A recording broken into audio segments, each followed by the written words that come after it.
سناكا كنا وربي غارقين بغينا حتى ربطنا حبلنا بعراكا حتى ربطنا حبلنا بعراكا. الحمد لله والصلاة والسلام على رسول الله صلى الله عليه وسلم، وبعد. الرسول صلى الله عليه وسلم مربيا، قال تعالى: يتلو عليهم آياته ويزكيهم ويعلمهم الكتاب والحكمة.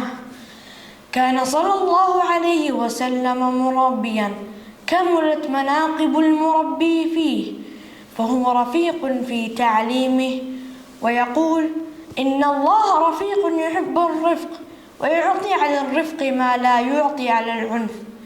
وعن عائشة رضي الله عنها أنه صلى الله عليه وسلم كان يقول: ما كان الرفق في شيء إلا زانه، ولا نزع من شيء إلا شانه.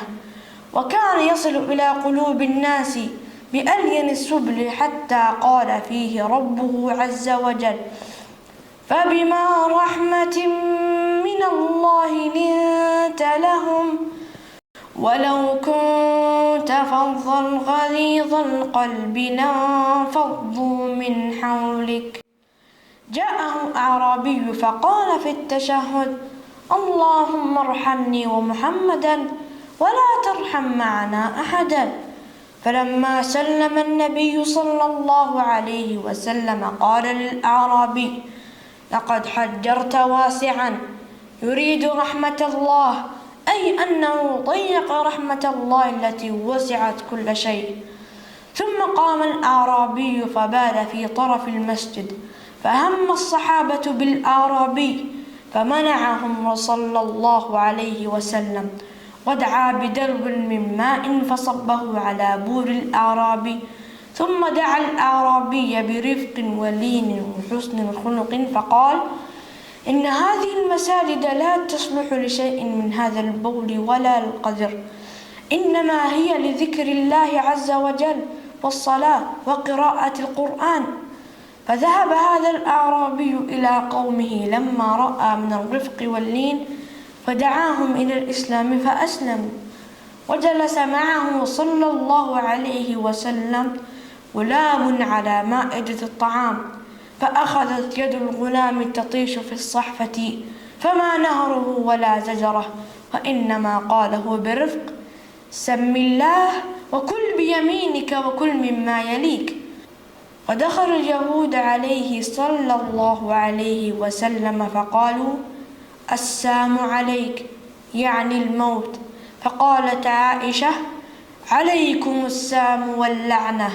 فقال صلى الله عليه وسلم: مه يا عائشة، فإن الله لا يحب الفحش والتفحش. وقد رددت عليهم ما قالوا فقلت: وعليكم. وليس في قاموس حياته صلى الله عليه وسلم ولا في معجم أدبه كلمة نابية ولا بديئة ولا فاحشة، وإنما طهر كله ونقاء وصفاء ولين ووفاء.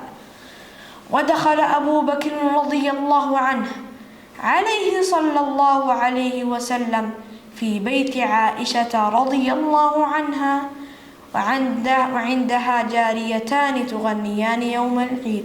فقال أبو بكر: أمزمار الشيطان في بيت رسول الله صلى الله عليه وسلم؟ فقال صلى الله عليه وسلم: دعهم يا أبا بكر، فإن لكل قوم عيدا وهذا عيدنا.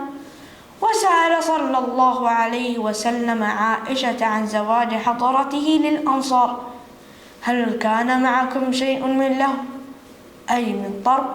فإن الأنصار يعجبهم اللهو.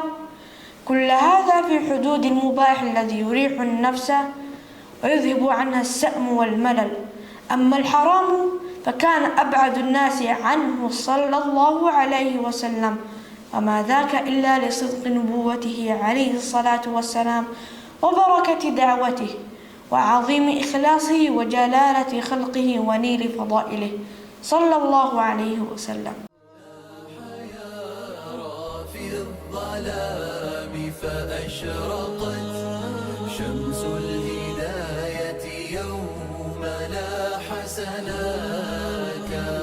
كنا وربي غارقين بغينا حتى ربطنا حبل